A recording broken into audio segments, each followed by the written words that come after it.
When I was new in the investment and finance industry, one of my first mentors pulled me aside one day, and my role at the time was a lot of admin stuff, but also putting together some research on, potential investments. And I think he had some concern about my approach or my methodology to putting together an investment case.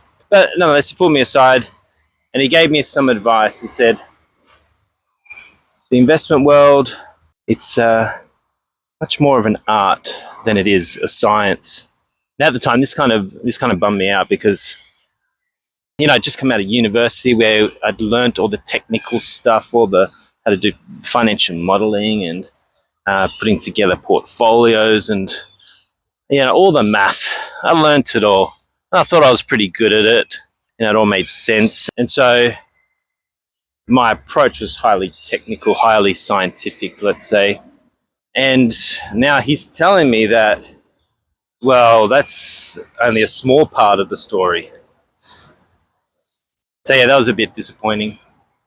But what I learned and what he was trying to teach me was that there's a lot of the subconscious that's involved in investing. A lot more intuition that comes from, yes, that can come from studying and things like that, but a lot more intuition that comes from experience and from making mistakes. Yeah.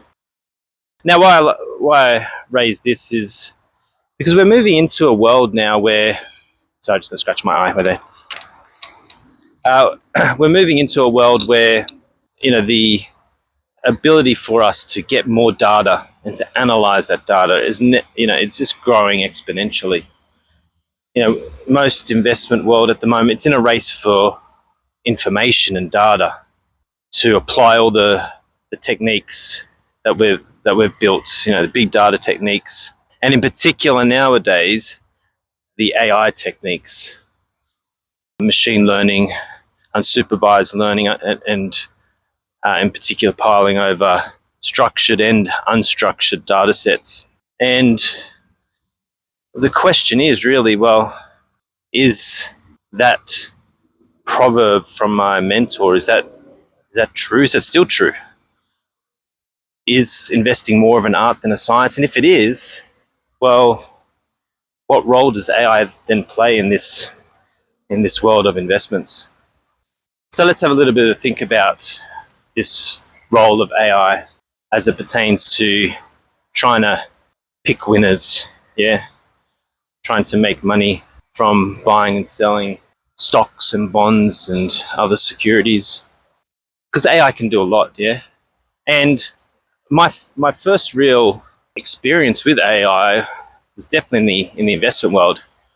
It wouldn't be a surprise to me if much of the AI modeling and technologies have come out of investment firms, hedge funds in particular. Because even 20 years or so ago, when I first entered the industry, there's a lot of data analytics, obviously. But yes, the first real taste I got of AI techniques was at a investment conference held by, I think might have been Barclays Global, but I'm pretty sure it was BlackRock. And this was, 10, 15 years ago. What they were presenting on was their technique that they are working on and building of textual analytics.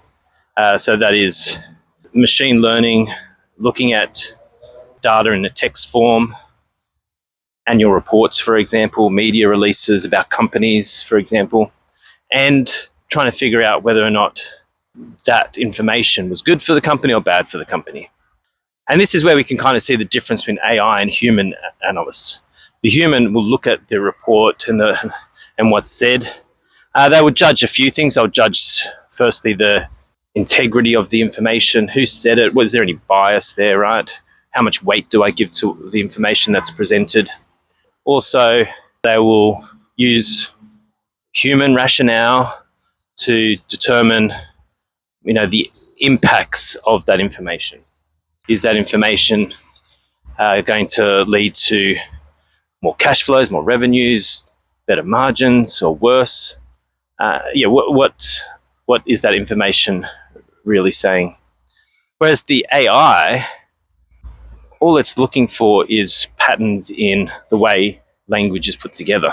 It doesn't know what makes a good investment. It doesn't know what leads to good performance other than the patterns it recognizes in the words, which makes it somewhat difficult. And this is the black box problem, right? It makes it difficult for humans to check the work of the AI because we don't know why it's saying what it's saying. Now, eagle-eyed viewers may have spotted some familiar landmarks in this video, so to play the Where is Dr. Dan game, head over to my Substack to be the first to log your location guess. See you next time.